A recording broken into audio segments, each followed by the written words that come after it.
Amen. Praise the Lord po. Ang pinakamataas sa pagpupuri, pagluluwalhati at pagdadakila ay para lang po sa ating pinakamamahal na Panginoon Jesus. And I give double honor and respect to our dearly beloved parents in the Lord. And we will remember and cherish the blessed preach teaching of our dearly beloved pastor, evangelist, Wildy Estrada Almeda, and assistant pastor, Lina C. Almeda. And greetings also to the beloved Almeda children, Almeda family. Ang minamahal, pinupuri at pinasasalamatan ko po ang ating pinakamamahal na Panginoon Jesus sapagkat tunay po mga minamahal na dakila ang pag-ibig ng ating pinakamamahal na Panginoon Jesus sapagkat simula po nang nakilala ko ang ating pinakamamahal na Panginoon Jesus dito po sa kanyang tunay na banal na gawain sa misteryong ito ng Jesus Miracle Crusade International Ministry.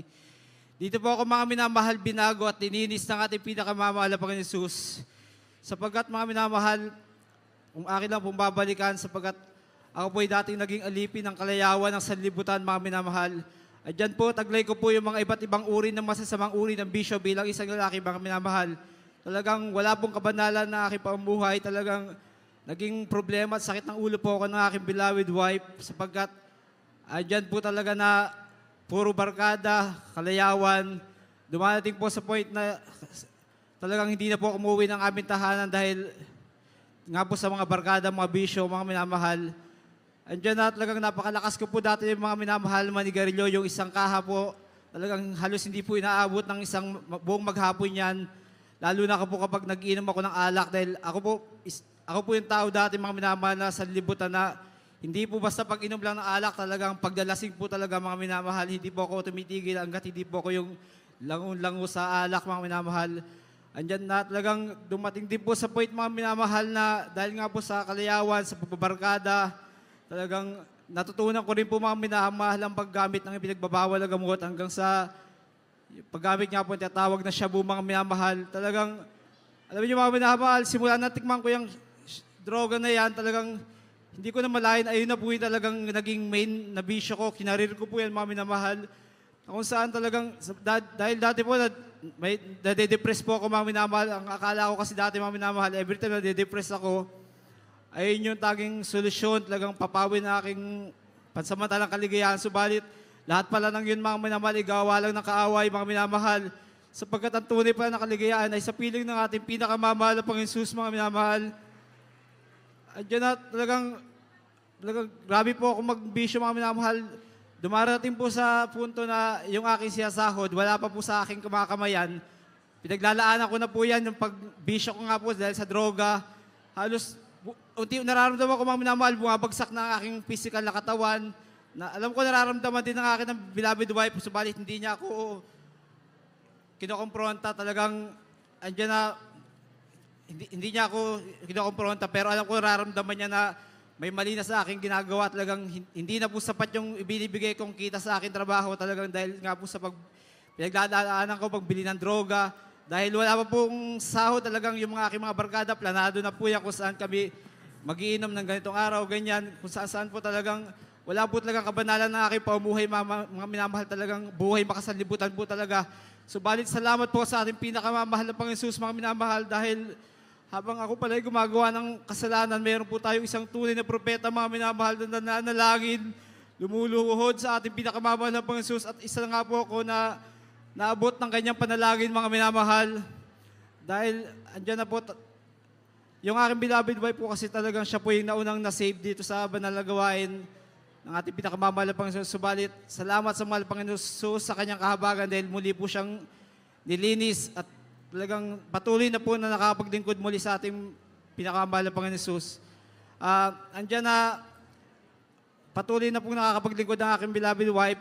Sineshare niya po ako ng mga word of God na sabi niya sa akin, pa, dumalo ka sa banal na gawain ng pinakamamahal na Panginoon Jesus dahil doon, yung mga halangang kaluluwa, yung masasamang tao, binabago ng mahal na Panginoon Jesus.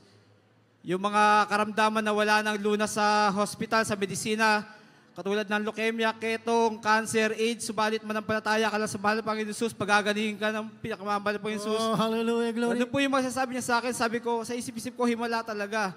Pero yung mga oras na yun pala, mga minahalabang siya, sabi niya sa akin, ako po'y may espiritu pa po ng droga, mga minamahal. Talagang lango-lango po yung utak ko nun, pero nakikinggan ko lang po yung mga sinasabi niya.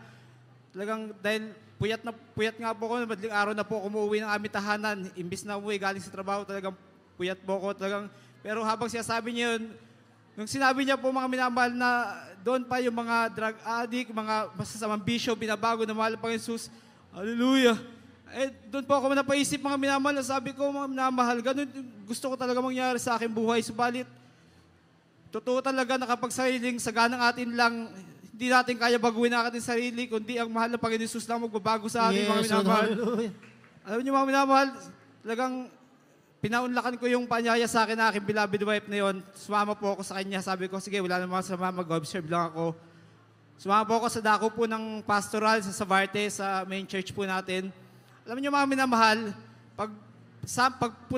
pagpunta po namin doon, dahil yung stair po doon sa Savarte, medyo may kataasan po.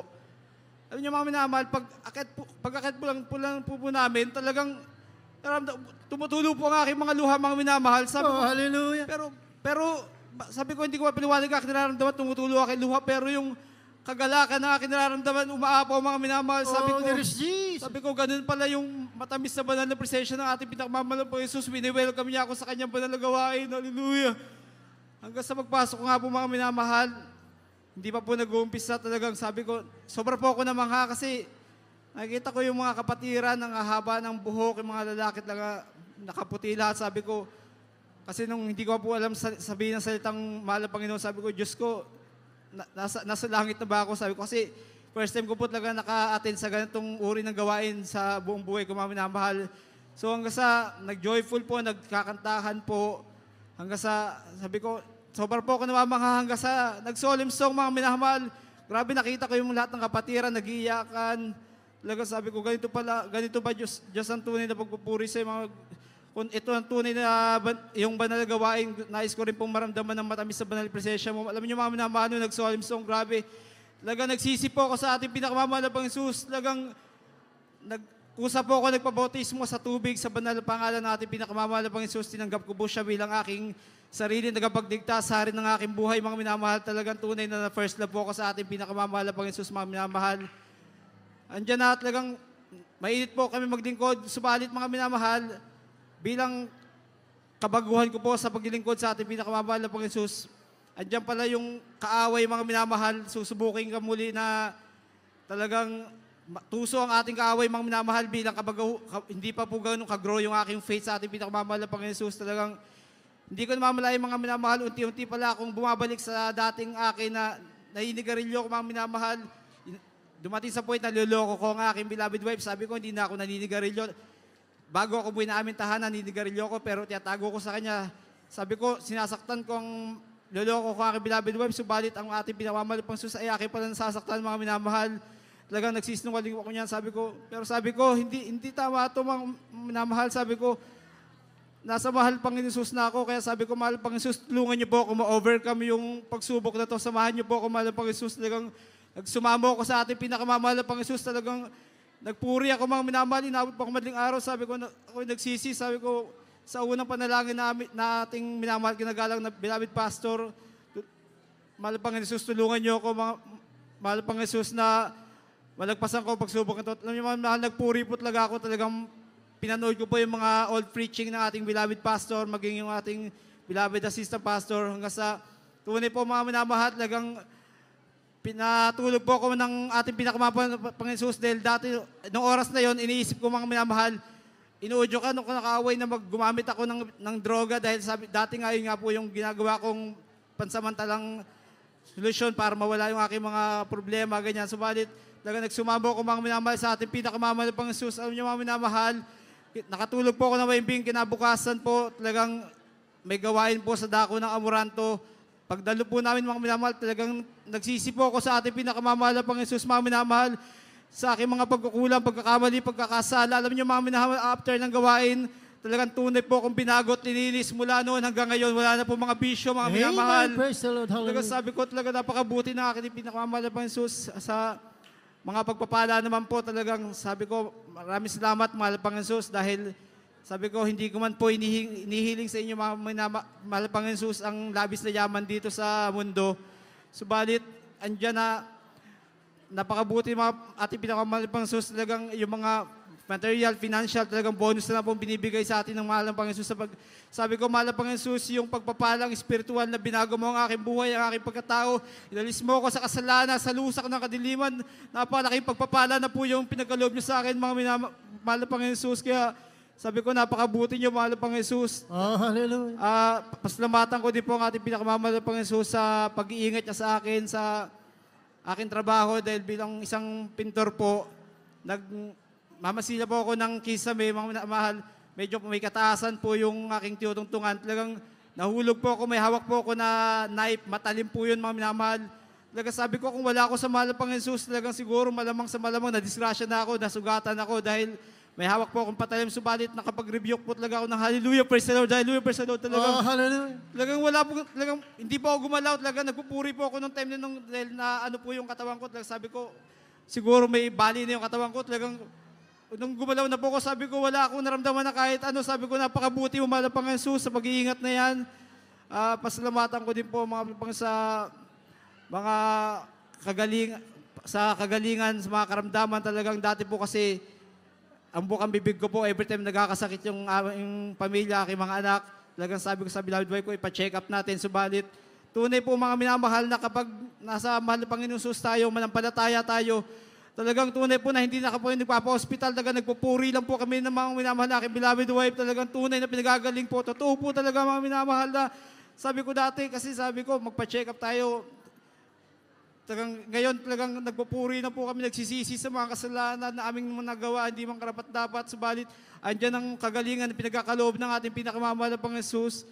Pasalamatan ko din po mga minamahal na hindi na po talaga kami nagtatake ng gamot. Mga minamahal talagang even yung mga beloved children namin, hindi na po minom ng vitamins. Pero andyan po yung masigla, malusog na binibigay ng ating pinakamahal na Panginoon Jesus.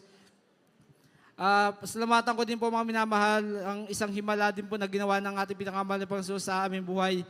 Dahil minsan sa paglilingkod pa natin sa ating pinakamahal po, hindi po lahat ng oras is rosas.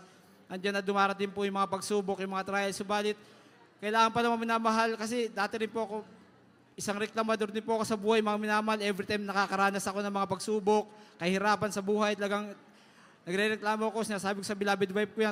Subalit, sa patuloy na pakikinig ko ng ating banal na salita ng ating pinakamahal na Panginoon, talagang pinaunawa sa akin ng ating pinakamahal na Panginoon na ang mga pagsubok, problema sa buhay ay kailangan ibilangin din pala natin na blessing yan, mga minamahal, mga pagsubok na yan. Hindi natin sasabihin na problema, gano'n. Dahil alam natin na after po niyan, pagpapala na ibibigay ng ating pinakamamahal na Panginoon Jesus. Nga po, na dumating po yung pagsubok na yung amin beloved, yung daughter, nagkaroon po yan ng sakit na ubo, sipon, lagnat, talagang sabay-sabay po yung ano niya, talagang malala po, binabaliwala lang po namin, akala po namin simpleng ubo, sipon, lagnat lang. Subalit, lumala po yung ubo, nahirapan po talaga siyang huminga, talagang bilang isang magulang, talagang naawa po kami sa amin beloved. Kaya lang, noong mga time niya, talagang kapos po kami sa financial niya, mga minamahal. Gusto po talaga namin sana ng aking beloved wife ipa-check up, subalit talagang wala po kami sapat na pera para ipa-check up. Subalit, ang mahal ng Panginoon Jesus ay may ginamit na isang tao upang pahiramin nga po kami ng pera, ganyan, para ipa-check up nga po. Subalit muli pong pinaisip ng ating pinakamahal na Panginoon sa amin, aking beloved wife, na kasi pumunta po kami dito ng araw na yun sa May Kawayan dahil dito nga po namin yung ginamit ng mahal ng Panginoon na pinahiram kami ng pera. Pumunta po kami dito sa May Kawayan. Subalit pinaisip ng mahal ng Panginoon na araw po pala na linggo, may gawain dito po sa dako ng Marilao. Sabi ng mahal Panginoon Jesus, dumalo na lang kayo. At talagang pinaisip po sa akin, mahal Panginoon Jesus, dumalo po kami ng aking beloved wife. Sabi ko, huwag yun natin pa-check up, dumalo na lang tayo sa mahal Panginoon Jesus. Alam niyo, mami na mahal, habang nasa biyahe kami, papunta dito po sa dako po ng Marilao, sa ating outreach.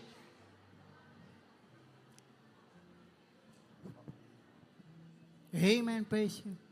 Talagang, andyan nagsusumama po ako sa ating pinakamamahal na Panginoon Jesus. Sabi ko, mahal Panginoon Jesus, pagalingin niyo po ang aming beloved anak na yan dahil nahihirapan na po siyang huminga, mga minamahal, talagang dahil malala po yung kanya ubo. Alam niyo mga minahal, pagdating po lang namin dito, talagang sumama po ako sa ating pinakamamahal na Panginoon Jesus na Sabi ko, mahal Panginoon Jesus, kayo lang po ang tunay na manggagamot, manggagaling, magtitiwala kami sa iyo. Sabi ko, sa turot aral ng aming beloved pastor, kailangan 100% yung faith mo. Talagang, alam niyo mga minamahal, patapos pa lang po yung solemn song, talagang andyan po yung kaginawahan na pinagkaloob ng ating pinakamamahal na Panginoon Jesus. Oh, hallelujah. Napakabuti ng ating pinakamahal po Jesus, kaya lahat po ng kapurihan, pasasalamat, pagdadakila at pagsamba ay tangi lang po sa ating pinakamamahal na Panginoon Jesus. Hallelujah, praise the Lord, amen.